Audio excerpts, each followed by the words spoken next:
This film's an incredibly exciting film to work on. The process is great. We have an enormous amount to build. There are so many different locations and environments in the story. Big advantage has been that we've been able to build a great deal and really make the film look like the graphic novel.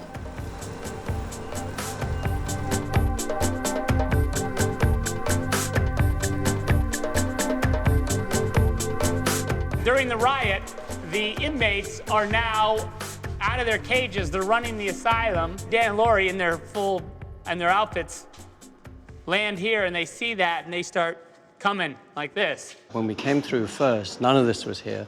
Really, the only thing that was here was this hole in the roof above. When I was walking through here, it struck me that really that look is all to do with that split level, you know, that double, triple, quadruple level that you get in a jail. The narrowness really helped us. There's enough existing location here that we were able to add bars, add a couple of walls, but generally we've contained this in a very kind of tight little set. And then the real significant one is Karnak. This is a set that on the exterior in its entirety is largely a digital model, but it contains a very large set in the middle of it.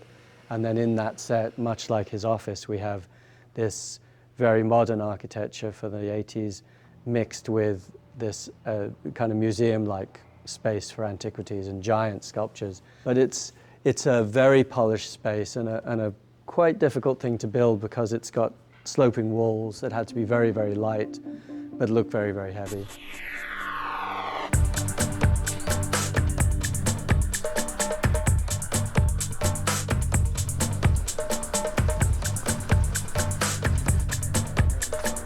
Well, we're in New York, 1985. This is really the hub of Watchmen world. We've got this tiny little space that we've carved out of New York in that period, 1985. It sort of centers around 43rd Street and 6th Avenue. And it just made sense, you know, as we started to build New York City, that we realized, well, these guys are gonna be walking down these streets and blah, blah, blah. You might as well just build this whole thing. I mean, we ended up having 200 sets in the movie. That's a lot of sets. So we did a bunch of looks like Mothman in, like, you know, the 1950s, and we did Baby Rorschach, you know, and then we did 77 over here.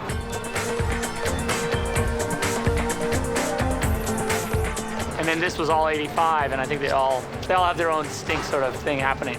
It's really important for us to establish a world that is real to an audience, even though it's got the Watchmen overtones of color and palette, and it absolutely remains faithful to the vision of the graphic novel.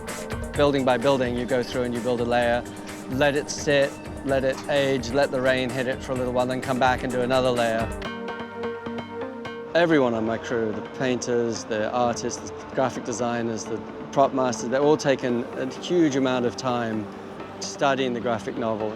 It's helped enormously to add texture to this kind of Watchmen world. So it's definitely a kind of mix of looking at real location reference from the time and then adding in this layer that the graphic novel frames help to kind of cement into this very specific Watchmen kind of bubble.